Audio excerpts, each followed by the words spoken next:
Proverbs 26. Like snow in summer or rain in harvest, honor is not fitting for a fool. Like a fluttering sparrow or a darting swallow. An undeserved curse does not come to rest. A whip for the horse, a bridle for the donkey, and a rod for the backs of fools. Do not answer a fool according to his folly, or you yourself will be just like him. Answer a fool according to his folly, or he will be wise in his own eyes. Sending a message by the hands of a fool is like cutting off one's feet or drinking poison. Like the useless legs of one who is lame is a proverb in the mouth of a fool. Like tying a stone in a sling is the giving of honor to a fool. Like a thorn bush in a drunkard's hand is a proverb in the mouth of a fool. Like an archer who wounds at random is one who hires a fool or any passerby. As a dog returns to its vomit, so fools repeat their folly. Do you see a person wise in their own eyes? There is more hope for a fool than for them. A sluggard says, "There's a lion in the road, a fierce lion roaming the streets." As a door turns on its hinges, so a sluggard turns on his bed. A sluggard buries his hand in the dish. He is too lazy to bring it back to his mouth. A sluggard is wiser in his own eyes than 7 people who answer discreetly. Like one who grabs a stray dog by the ears is someone who rushes into a quarrel not their own. Like a maniac shooting flaming arrows of death is one who deceives their neighbor and says, "I was only joking." Without wood a fire goes out. Without a gossip a quarrel dies down.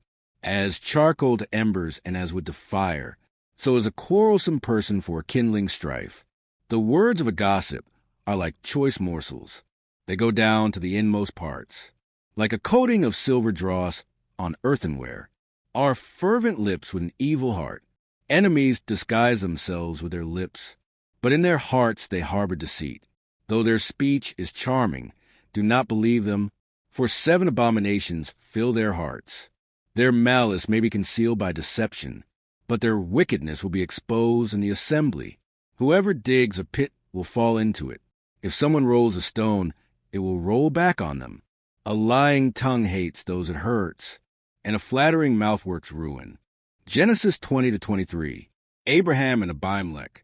Now Abraham moved on from there into the region of the Negev, and lived between Kadesh and Shur.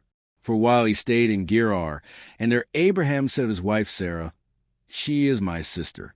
Then Abimelech king of Gerar sent for Sarah and took her. But God came to Abimelech in a dream one night, and said to him, "You are as good as dead because of the woman you have taken. She is a married woman." Now Abimelech had not gone near her. So he said, "Lord, will you destroy an innocent nation? Did he not say to me, 'She is my sister,' and didn't she also say, 'He is my brother'? I have done this with a clear conscience and clean hands." Then God said to him in the dream, "Yes, I know you did this with a clear conscience, and so I have kept you from sinning against me. That is why I did not let you touch her. Now return the man's wife, for he is a prophet, and he will pray for you, and you will live. But if you do not return her, you may be sure that you and all who belong to you will die." Early the next morning Abimelech summoned all his officials, and when he told them all that happened, they were very much afraid. Then Abimelech called Abraham in and said, "What have you done to us? How have I wronged you that you have brought such great guilt upon me and my kingdom? You have done things to me that should never be done." And Abimelech asked Abraham, "What was your reason for doing this?" Abraham replied, "I said to myself, 'There is surely no fear of God in this place, and they will kill me because of my wife. Besides, she really is my sister, the daughter of my father, though not my mother, and she became my wife. And when God had me wander from my father's household, I said to her, This is how you can show your love to me. Everywhere we go, say of me, He is my brother.'" Then Abimelech brought sheep and cattle and male and female slaves, and gave them to Abraham, and he returned Sarah his wife to him. And Abimelech said, "My land is before you. Live wherever you like." To Sarah he said, "I am giving your brother 1,000 shekels of silver.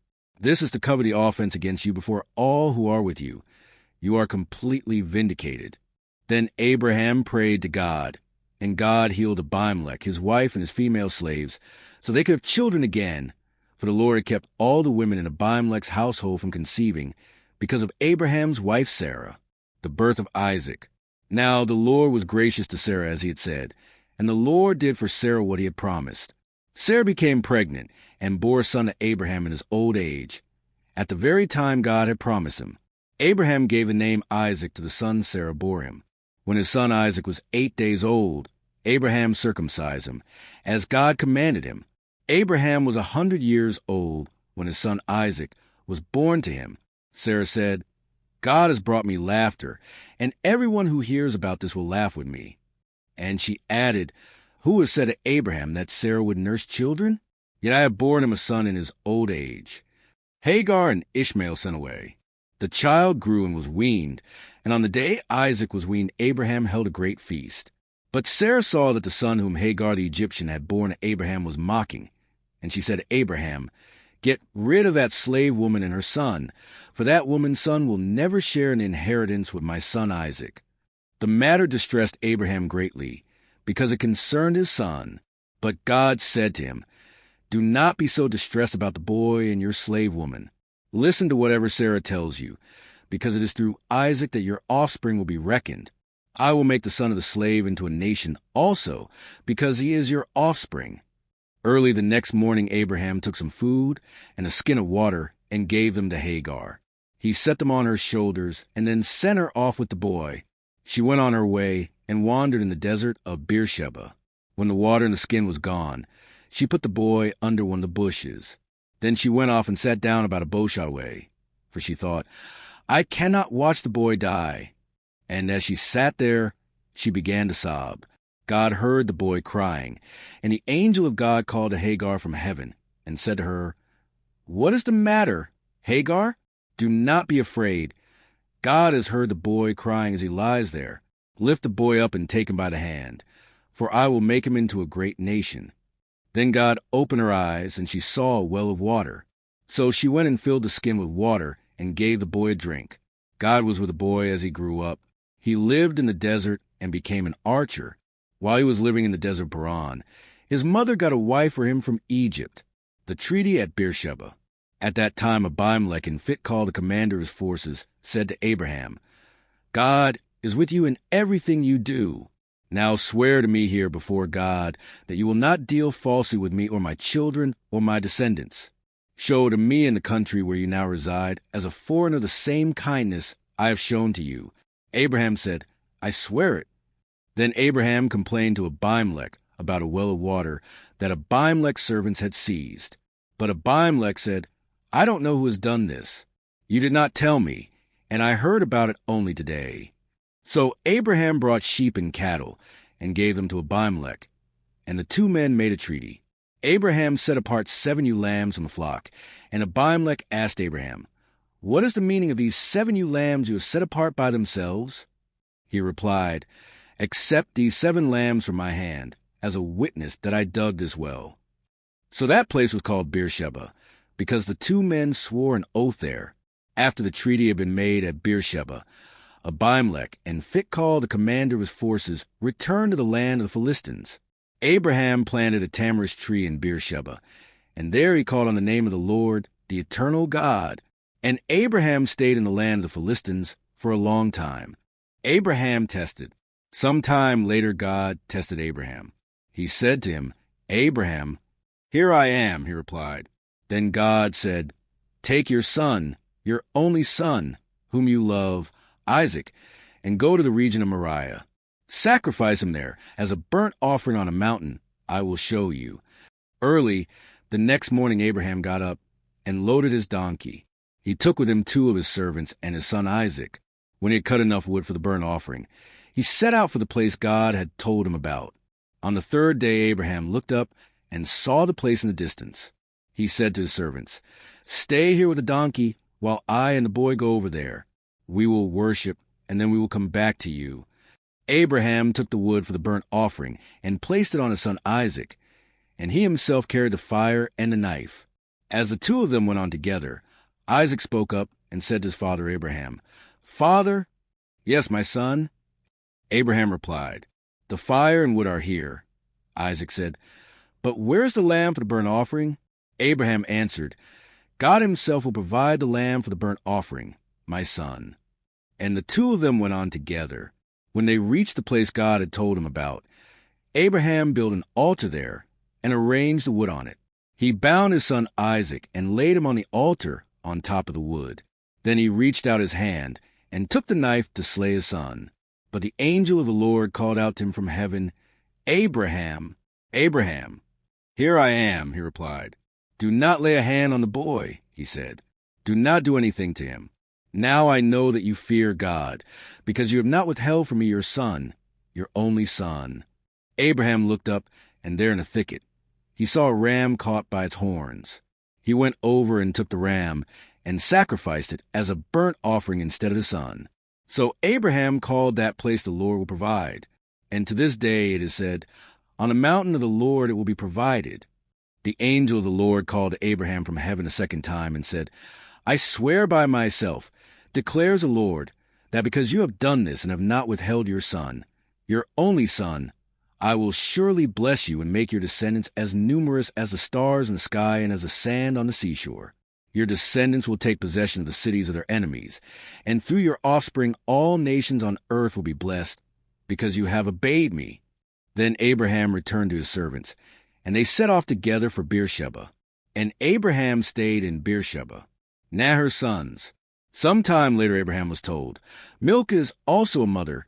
She has borne sons to your brother Nahor, us the firstborn, Buz's brother, Kemuel, the father of Aram, Kes, Hazo, Pildash, Jidlaph, and Bethuel. Bethuel became the father of Rebekah. Milcah bore these 8 sons to Abraham's brother Nahor. His concubine, whose name was Rumah, also had sons, Tebah, Gaham, Tahash, and Makkah. The death of Sarah.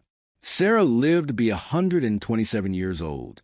She died at Kiriath Arba, that is, Hebron, in the land of Canaan, and Abraham went to mourn for Sarah and to weep over her. Then Abraham rose from beside his dead wife and spoke to the Hittites. He said, "I am a foreigner and stranger among you. Sell me some property for a burial site here, so I can bury my dead." The Hittites replied to Abraham, "Sir, listen to us. You are a mighty prince among us. Bury your dead in the choicest of our tombs. None of us will refuse you his tomb for burying your dead."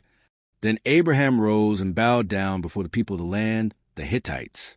He said to them, "If you are willing to let me bury my dead, then listen to me and intercede with Ephron son of Zohar on my behalf.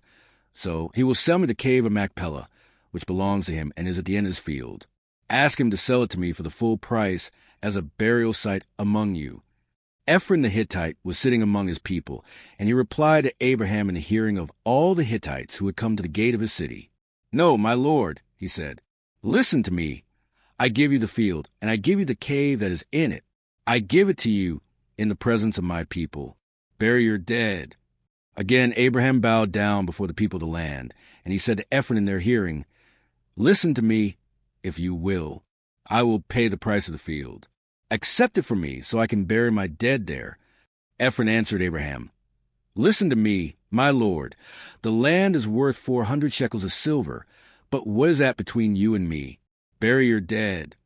Abraham agreed to Ephron's terms and weighed out for him the price he had named in the hearing of the Hittites, 400 shekels of silver, according to the weight current among the merchants.